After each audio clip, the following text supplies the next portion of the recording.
Howdy, howdy. How you going? It is the gotta take um my ritual sip. It is the 2nd of April, 2024. It is Tuesday. It is 7:57 p.m. in the evening. Um, fairly ish. Actually, no, it's usually my usual time to record. I have just come home from training. Um, Gotta get my video up before I eat. I am very, very hungry. Um, but yeah, today was a good day. I told people today was the day I more or less announced that I was leaving the office. It was good. Got some good, had a few good chats with some colleagues and my boss, and yeah, it was nice. Yeah, it was good. Yeah, I'm not gonna lie, it just felt good. Felt like a weight off my shoulders, and yep, it kind of sunk in pretty quickly what I was doing um, after I sent that email out to everybody. But yeah, it was good. I yeah, I felt myself thinking about it a lot today. I yeah, just reflecting on my time in the office and I guess where I'm about to go, and I wasn't filled with nerves. I felt more excited than anything. And for some reason, and I've said this before to a few friends, I do not feel like I'm going to regret this. Um, and I mean, that could just be my perspective on it. I could see it as there's no good or bad way, it's just how I perceive it and how I am able to react to react to my decisions, good or bad. It's just like that poem. I think what Robert Frost, was it yesterday or the day before we talked about it? Um, there's two paths in life. Whenever you come to a fork, either way, there's going to be pros or cons. It's how you deal with it.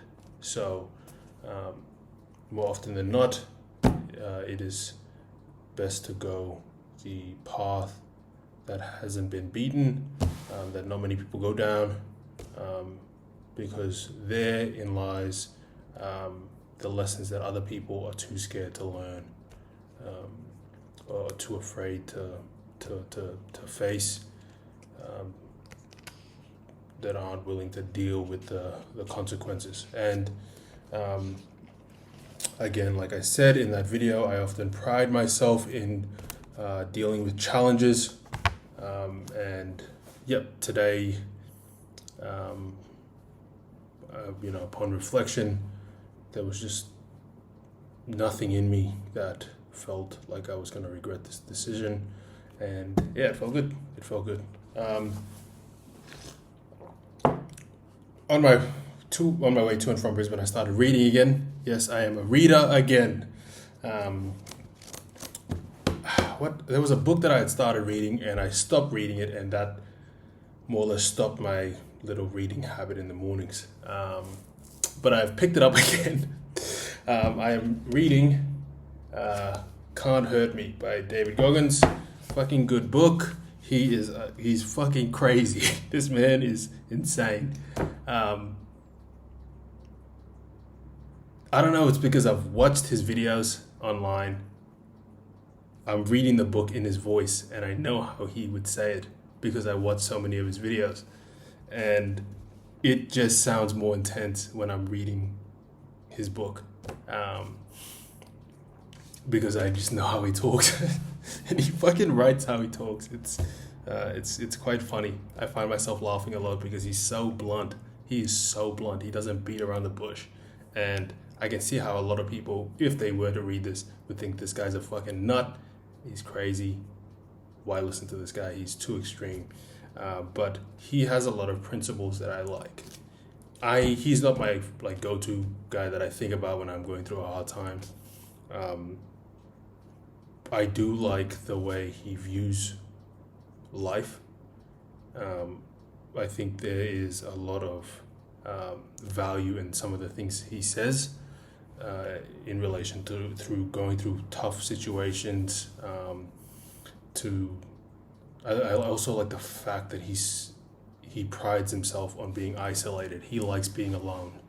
He has his friends, his family, he's got his partner, but he said he finds a lot of comfort in being alone. I don't think he drinks or goes out and stuff. He lives life seeking out pain and challenging himself constantly. And again, some people might not view that as something that is healthy, but I like the fact that there are men out there or people out there that live life like that, because it's such an extreme. It is so interesting. You can still pull out values. Like a lot of things he says in here, I won't apply, but the principle again of what he says is something that is something that I also value as well. So it's about picking and choosing. It's not so much cherry picking, but it's about understanding his underlying message. But he puts it in such a blunt fucking way. It is, it's refreshing. It's quite refreshing. Sometimes because because I fucking work in an office, you don't hear language like this. Someone being so blunt, especially about fat people. But it's also a lot of he talks about himself and when he was fat. But yeah, it's really good. There's a little section that I highlighted that I read over this morning that I knew I wanted to read it out. And I feel as if I'm going to read out a few of his little quotes or his little lessons that he has throughout the book. This is on page 14. He's going through Hell Week training, and this is what he says. Everything in life is a mind game. Whenever we get swept under by life's dramas, large and small, we are forgetting that no matter how bad the pain gets, no matter how harrowing the torture, all bad things end. That forgetting happens the second we give control over to our emotions and actions to other people, which can easily happen when pain is peaking. During Hell Week, the men who quit felt like they were running on a treadmill turned way the fuck up, with no dashboard within reach. But whether they figure it out or not, that was an illusion they fell for. And like a lot of the poems that I read out and some of the quotes in my earlier videos, it's so true. It is all just your perspective on it. You can push it is insane how much your body and your mind can tolerate if you push it.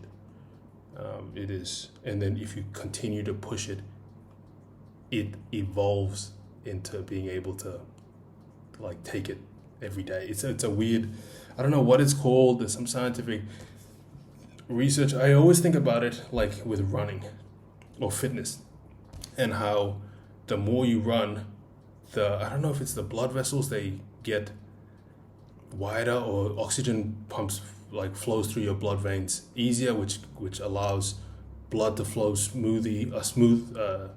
easier, and that's how you get fitter, because if you continue to do that, the muscle relaxes or gets used to pumping blood through your veins and pushing oxygen around. Don't hold me to that. I think I watched a fucking video. If I am wrong, shoot me a message and tell me I am wrong. But similar to this, it's you forget that you can tolerate it. As soon as you feel as if you've reached your threshold, you stop. And if you continue to go, if you continue to push yourself, your mind will get fitter. You will get used to the fatigue. You will get used to the muscle aches, the growing pains. It is just a natural process. And man, I am the biggest one for that as well, where I feel as if I'll come to a learning curve and I need to avert. I need to stop or do something else. And this is a good paragraph that I read this morning that just reminded me that, look, I'm again embarking on something new. there are going to be a lot of challenges that I'm going to face with this. Fuck, there's challenges before I even embark on it. One of the biggest peaks was whether I wanted to stay in my job, and I had to face that fucking noise. And you know us, this is what we do. We face the noise and we learn. So, look, I'll wrap it up there, but I thought that was incredible. I recommend this book to anybody. Look, I'm not even done yet. I'm maybe 1/3 of the way through. Very easy read, but it's funny. It's really, really funny, and I highly recommend it. So yeah, I'm gonna go and eat now. I am starving. I will see you guys. I'll throw my hands up and I'll see you guys tomorrow. Deuces.